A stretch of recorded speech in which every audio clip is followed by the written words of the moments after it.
Had a good bye week. We had a week to focus on us and go through our self-scout and, see where our tendencies are on offense, defense, and special teams. Tweaked a few things last week. Got a few guys healthy. I think we're heading into the game as healthy as we've been since game one. So we feel pretty good about that. And now we're off to Stephen F. Austin Prep this week and getting ready for them to come for homecoming. This week is homecoming for you. What would a win at home mean for you guys?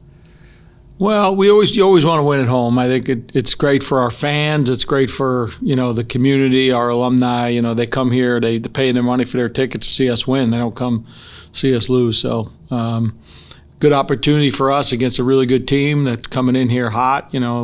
Winning 2 games in a row, and we get an opportunity to get them at home, which is always fun. I think we have the best venue in Southland Conference to watch a game. So we hope I know the community will show up, and should be a heck of a crowd. Going back 2 weeks ago, UCA, a long trip up there, playing a top 10 team on their home field. How did that help you, I guess a barometer for your team on where you're at right now? Well, I'll start by saying I was really proud of our guys, how hard they played. I didn't think that would ever be a doubt. But, you still got to go up there and play, and you got to play all 4 quarters, and I think our guys played really hard.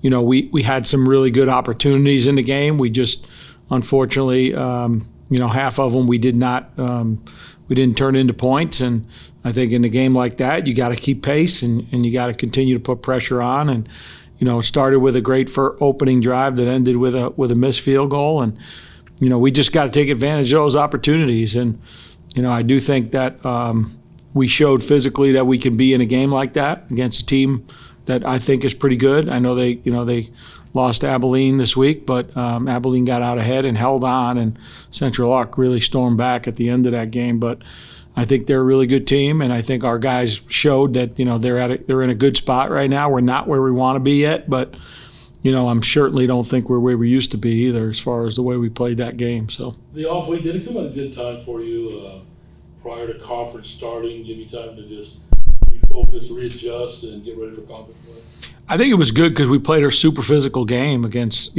Central Arc, and really 2 in a row against Texas Southern and then Central Arkansas were 2 really physical games. And anytime you play two physical games like that in a row, it's always nice to get a little bit of a break, get your bodies back, and feeling good about yourself as far as your health.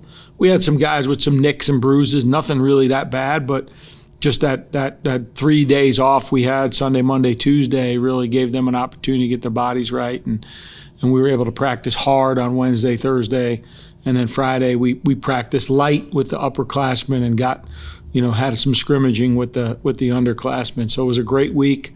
Came at the right time. We do start with another physical game at Stephen F. So good to get our bodies back ready to go for this one. What are they going to show you offensively and defensively?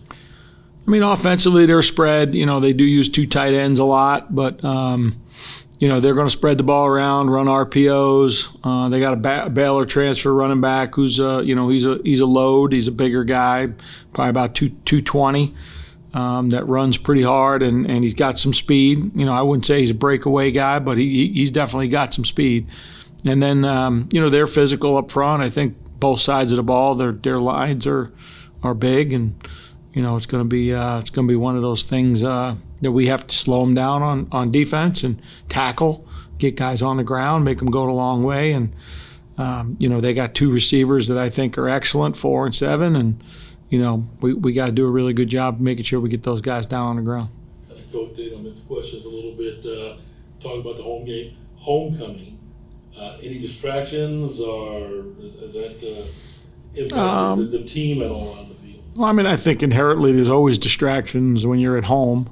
But I think that, we'll handle it the same way we handle them all. We'll keep our guys, that are dressing in a strict routine and get those guys ready to go to play on Saturday. It was a 3 o'clock game, so a little different time slot than what we've had the first 5. So you like that better? I play at 11 o'clock if they'd let me. But Me too. that SEC 11 o'clock game was sweet. That was like a bye week. I'm going to ask you about your kicking situation. Yeah. And a blocked field goal, missed field goal, saw a different kicker out there. What are we going to see this Saturday? Good question.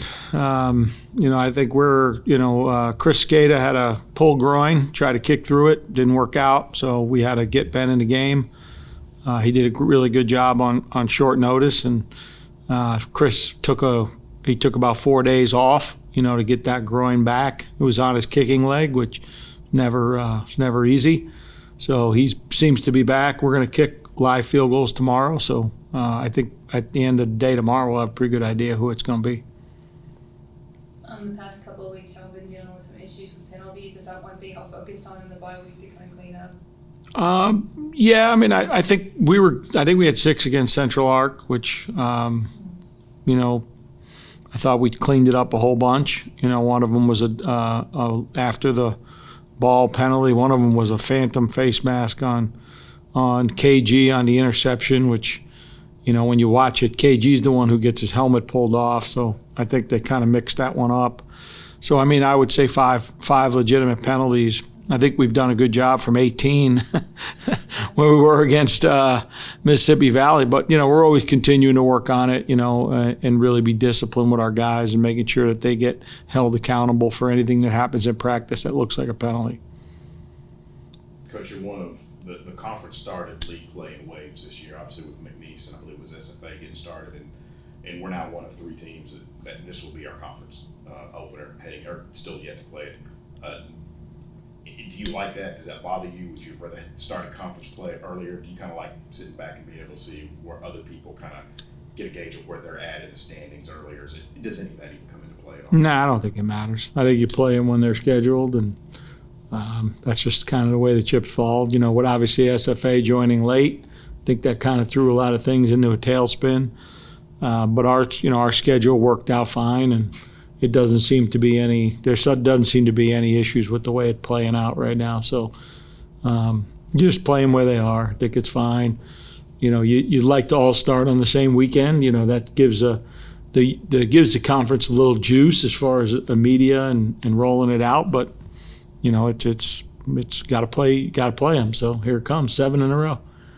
Talk a little bit about being able to be here to start this rivalry back at a team that's not even 2.5 hours away, 2 teams that need to be playing every year. How exciting is it to be a part of this and to help start this rivalry back?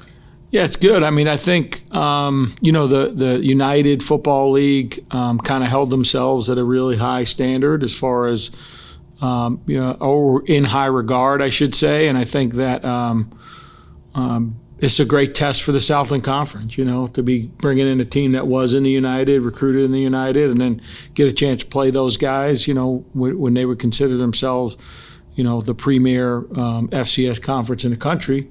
So it's great for us to be able to go against that team and gauge where we are against, some of the better teams. So, and then the rivalry is just fun. It's fun playing a team in the state, and it's fun playing a team that's local-ish, and it always brings up old memories of SFA versus Lamar, and I think that's always cool.